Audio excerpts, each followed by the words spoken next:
people of the internet. My name is Howard, and I'm here to bring you guys the latest and greatest content each and every day.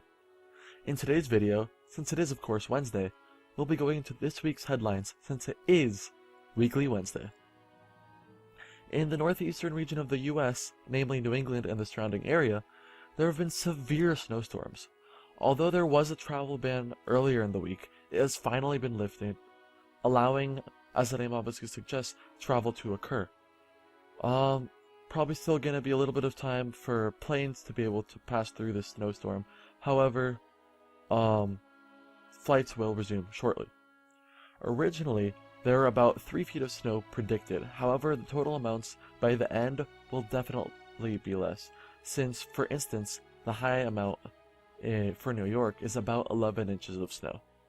Despite this, however, many people are still stuck at home, unable to leave, and all the kids are happy because school's out due to the fact that there are so many snow days. Recently, President Obama went to visit India, where he, among other things, fought for the rights of big pharmaceutical companies' patents.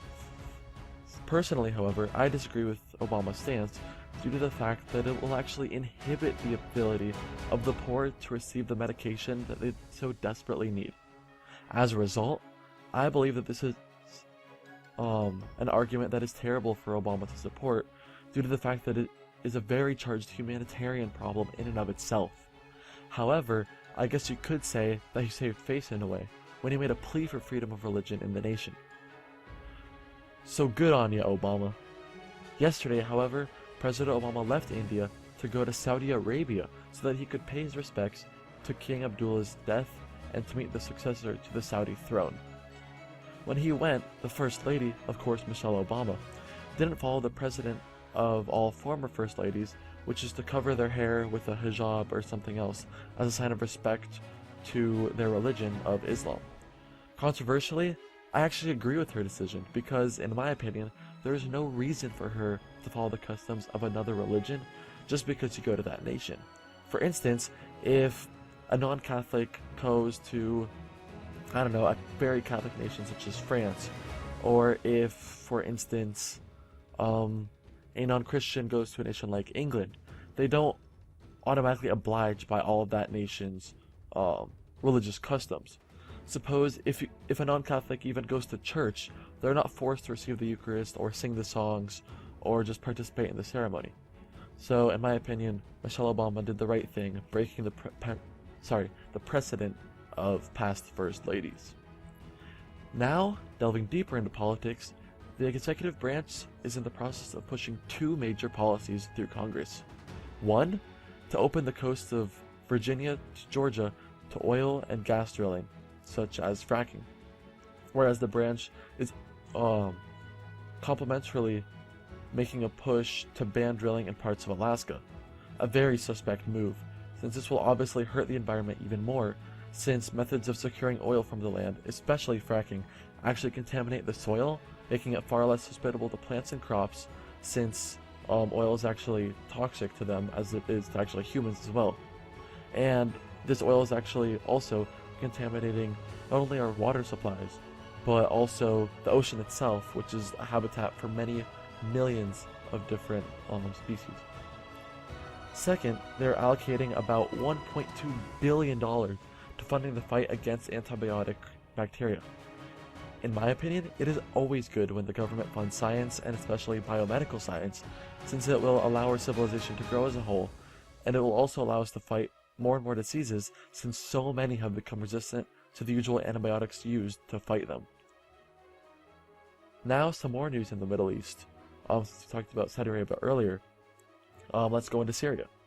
In the small town of Kobani in Syria, of course, a fight broke loose between ISIS and the army, which ended in the city being in ruins. However, I guess thankfully, ISIS was driven out, but of course it took over 700 airstrikes to do it, which makes the win not such a big deal, which of course accounts for me being not so enthusiastic as I said it, especially since Kobani is such a small town, and it took so many airstrikes to, I guess, drive ISIS out and actually hurt the city so much that it's just in ruins right now.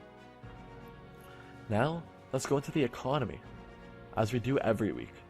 Unfortunately, the stock market closed with a 2% loss for the quarter due to disappointing sales by companies such as Caterpillar and Microsoft. Thankfully, however, other huge companies such as Apple, Yahoo, AT&T, and even Procter & Gamble will report their quarterly earnings, and it is expected that a company as big as Apple will report huge gains in double-digit percentages, which will cause the Nasdaq to increase by quite a bit, and hopefully digging us out of the hole on the market's in, hopefully bringing that 2% loss into a gain. Similarly, in England, although the quarterly market was down by about 1 or 2%, for the year there was actually a 2.9% increase in the market, which is the greatest it's ever been in the past 7 years. So the UK economy is pretty strong right now. Now, let's look into some sports news, beginning with the NFL. The Super Bowl is this Sunday, and it's between the Seahawks and the Pats. Of course, the Pats weren't punished for cheating in the AFC Conference Championship game, but I guess it's okay since I'm not really a fan of any of the teams, the Patriots, the Seahawks, or even the Colts for that matter. In the end, I'm just hoping for a good game, hoping that, I don't know, I guess Tom Brady and the Patriots offense can light it up, and hoping that Russell Wilson can run it out a bit. But in the end, I guess I kind of want the Pats to win, even though they did cheat. Since I am a Niners fan, I'm kind of obliged to say that, since the Seahawks are, of course, our bitter rivals. In the NBA, the Warriors received their first loss at home in a very long time, after setting the franchise record for most home wins in a row. And their first loss to an Eastern team this entire season, which is an amazing mark since they are, of course, now 36-7, so that means that they are 43 games into the season, over halfway through, and this is only their first loss to an Eastern team, which is amazing. And of course that team was the Chicago Bulls, who we actually lost to in overtime. It was a heartbreaker for the Dubs, but they're still the best team in the NBA with the best record to boot. The Warriors have a great team this year and are pushing for a title run behind strong play by the backcourt of the Splash Brothers, Clay and Steph. Andrew Bogut in the center position, who is just an absolute defensive anchor, and on offense is pretty good as well with his amazing passes. Draymond Green's been having an amazing season both on offense and defense, and our rotational players are having outrageous seasons as well. And also, in the world of soccer, today there was a match between FC Barcelona and Atletico Madrid. It was actually the second leg of the Copa del Rey match, in which Barcelona won 1-0 in the 87th minute off a goal by Messi. In this game today, it was far closer. It was 3-2, an outrageous game, and thankfully, Barcelona was able to come out on top. Thanks. That's all I have time for today. I hope you all enjoyed. If you did, a like, rating, and subscription are always appreciated, and if you have any questions, comments, or concerns at all, make sure to leave a comment down below. And as always, don't go changing.